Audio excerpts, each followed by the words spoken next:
Hi everyone. I was gonna make a video, but I'm gonna do a different one right now. So I wanted to let you guys know something that I thought was important to share with you. There are a lot of you that feel like you don't belong or you came from somewhere else. You're an old soul, you don't fit in. And I'm not just talking in the sense where you're like, oh, everything is so screwed up. I don't really fit in. I want to go. No. I'm talking about the fact that literally you feel like you were put here to do something specific or whatever. A lot of this creativity and how do I put this?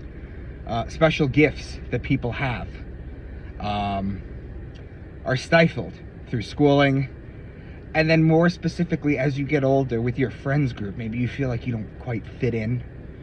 You know, maybe you think deeper than them.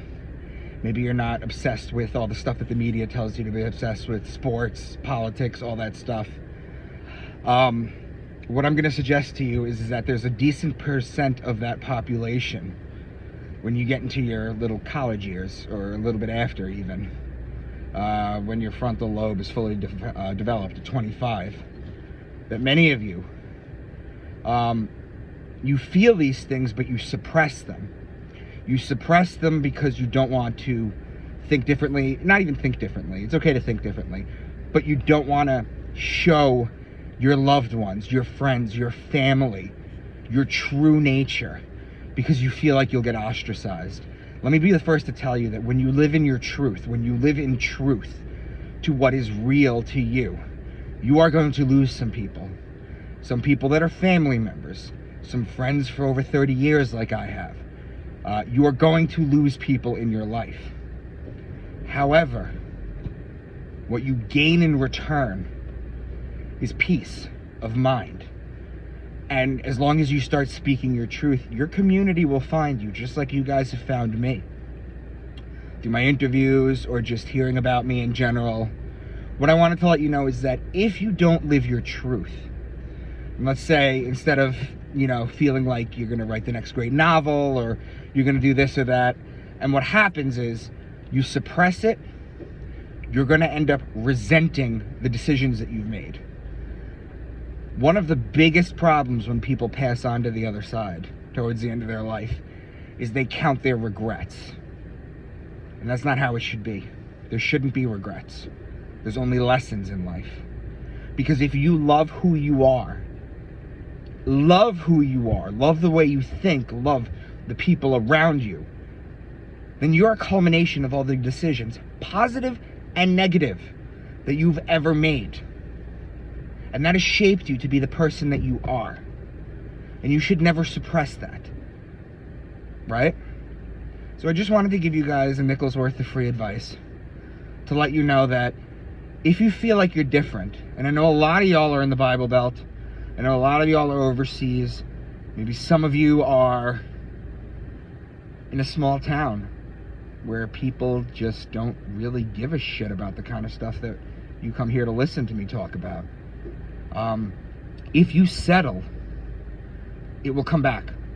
It will definitely come back. And that's what I'm trying to avoid with you guys. I want you to live in your truth. I want you to shine your light. I want you to be positive. I want you to work on yourselves. I've given you plenty of self-help tips. I'm not perfect myself.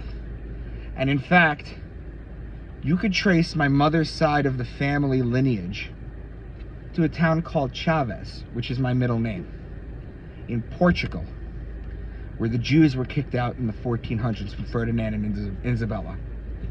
So I've got at least, on my mother's side, 600 plus years of Jewish ancestors.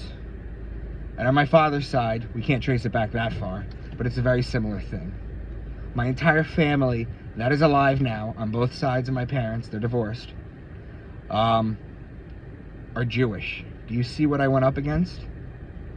And I found my friends and family as I went down to Florida and so humbly found out in Daytona.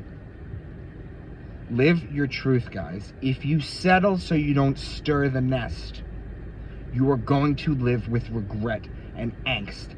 And you are going to superimpose that on your family and your friends because something's wrong. Always be true. We might not always agree. And in fact, I have an open platform. If you disagree with me on things, come on and we'll talk about it. No one does, of course, but it's there. It's open. So guys, just please live your truth. I don't want any of you getting old with regret. I don't want any of you getting to the end of the road and being like, I could have been so much more, I could have done that. So, please guys, be aware of that.